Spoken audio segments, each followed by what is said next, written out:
No doubt, Nicolas Maduro is an indicted drug trafficker in the United States and he's a fugitive of American justice. Cette accusation, martelée par Washington depuis plusieurs années, est actuellement la principale justification de l'opération Lance du Sud contre le narcotrafic en mer des Caraïbes. Le président vénézuélien lui-même, Nicolas Maduro, est d'ailleurs sous la coupe de sanctions de Washington, accusé d'être à la tête d'une organisation récemment classée terroriste par les États-Unis, le Cartel de los Soles. Un cartel donc, un nom qui évoque ou fait référence à d'autres organisations dans l'imaginaire collectif comme le cartel de Medellín, autrefois dirigé par Pablo Escobar dans les années 80-90 en Colombie, ou actuellement le cartel de Sinaloa ou cartel Nueva Generación, Jalisco Nueva Generación au Mexique. Pourtant, le caractère structuré et hiérarchique qu'on attend d'un cartel ne se retrouve pas dans ce qu'on appelle le cartel de los Soles. D'ailleurs, c'est une expression qui est née d'abord dans les médias journalistiques. C'est désormais plutôt une expression pour désigner le système de corruption et d'un clientélisme endémique au Venezuela qui s'est renforcé sous la République bolivarienne à partir de 1999.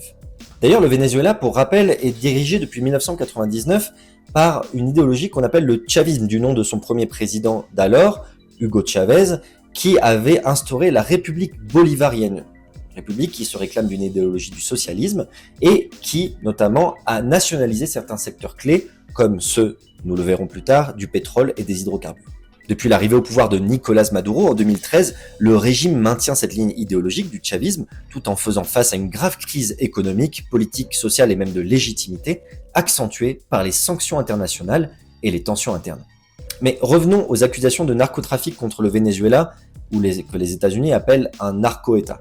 Depuis septembre 2025, les États-Unis mènent une série de frappes, surtout en mer des Caraïbes, mais également un peu dans le Pacifique, contre ce qu'ils appellent des narcolanchas, avec au moins 30 bateaux attaqués et plus de 100 personnes tuées, incluant au moins un cas de double frappe pour tuer les survivants.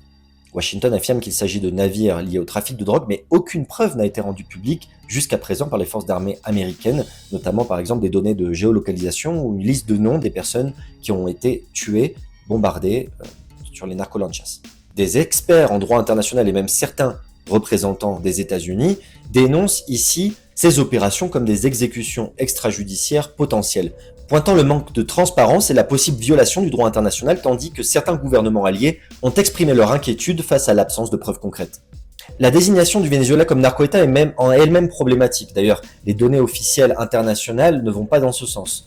Selon le rapport mondial sur les drogues de l'ONU, le Venezuela ne figure pas comme un producteur significatif de cocaïne à l'échelle mondiale, contrairement à la Colombie, qui concentre la majorité de la production et du trafic mondial. L'accusation de narco-État repose surtout sur des allégations d'utilisation du territoire vénézuélien comme route de transit, mais ce corridor représenterait moins de 5% des flux totaux de cocaïne vers les États-Unis selon les mêmes sources onusiennes. Des analystes indépendants soulignent que la majorité de la cocaïne transite d'abord par la Colombie, puis ensuite vers le Mexique, et que c'est surtout la route pacifique qui est empruntée, chose que les rapports désignent depuis des années.